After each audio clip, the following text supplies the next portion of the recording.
Dans l'exercice 6, on va utiliser donc ce que je viens de t'expliquer dans la vidéo précédente pour voir donc quand est-ce que tu peux savoir si tu as le graphique d'une fonction ou pas.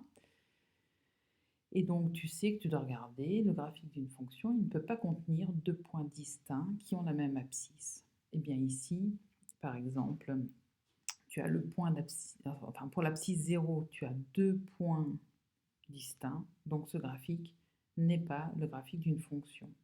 En fait, dès que tu prends une valeur de x qui est strictement comprise entre moins 2 et 2, tu as deux points distincts sur le graphique. Donc ce graphique, c'est le graphique d'une relation, mais ce n'est pas le graphique d'une fonction. Ici, un autre moyen, c'est aussi de parcourir l'axe des abscisses de la gauche vers la droite et à chaque fois de vérifier qu'on a bien un seul point du graphique avec cette abscisse. Donc là, je parcours comme ça. Et donc ici, j'ai un seul point du graphique qui a un seul point du graphique. Et tu continues comme ça, un seul point du graphique, un seul point du graphique, un seul point du graphique, un seul point, etc., etc. On a bien un seul point du graphique avec cette abscisse. Tchouk, tchouk, tchouk. Et donc, dans cette situation, on a bien un graphique d'une relation et c'est aussi le graphique d'une fonction. Pour celui-ci, il faut que je t'explique juste au niveau des notations. Quand on représente ici ce genre de point, on appelle ça un point creux. Ça, c'est un point creux et ça, c'est ce qu'on appelle un rond plein. Quand le rond est plein, de la même couleur que le graphique, ça sous-entend que donc ce point, qui a pour coordonnée, donc son abscisse c'est 0 et son ordonnée c'est moins 2, ce point il appartient au graphique. Ici tu as ce qu'on appelle un point creux, son abscisse c'est moins 2, son ordonnée c'est moins 2, mais ce point n'appartient pas au graphique. Donc on utilise le même procédé qu'ici. On va le long de l'axe des abscisses et on vérifie en allant de la gauche vers la droite qu'on a bien à chaque fois 0 ou un point du graphique. Et on s'arrête. On sait qu'on n'a pas le graphique d'une fonction dès qu'on a deux points distincts du graphique qui ont la même abscisse.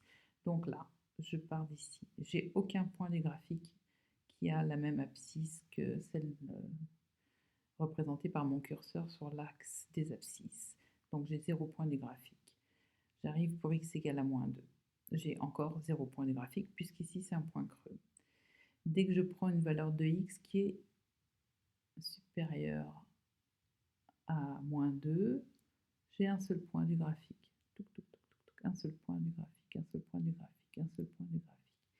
Ici, j'ai un rond plein. Donc, ce point d'abscisse 0, il appartient au graphique. Ici, on a un point creux. Donc, ce point d'abscisse 0 n'appartient pas au graphique. Donc, j'ai bien un seul point d'abscisse 0 qui appartient au graphique, c'est celui-là, puisque celui-là n'appartient pas au graphique. Ici, donc je continue avec des x qui sont positifs et plus petits que 2. J'ai un seul point du graphique qui a une abscisse comprise strictement entre 0 et 2. Et là, j'ai un point creux, donc je n'ai pas de point du graphique qui a pour abscisse 2. Et d'après ce qui suit, donc je n'aurai pas de point du graphique qui a pour une abscisse supérieure stricte à 2, ou même supérieure ou égale à 2. Donc, en résumé, ici, j'ai le graphique d'une relation, mais pas d'une fonction. Ici, j'ai le graphique d'une relation et d'une fonction. Et ici, j'ai le graphique d'une relation et d'une fonction. Avec le même procédé, on voit que ici, je ne peux pas avoir le graphique d'une fonction parce que j'ai deux points distincts qui ont pour abscisse 0. Il suffit juste qu'on ait cette situation-là. Si un de ces deux points avait été creux, on avait le graphique d'une fonction, mais là, hop, à cause du fait qu'on a deux points distincts qui ont la même abscisse, hop, ça ne peut pas être le graphique d'une fonction. Ici, on a le graphique d'une fonction. Et ici, on n'a pas le graphique d'une fonction, puisque par exemple, le point d'abscisse 0, on en a deux distincts. Donc voilà.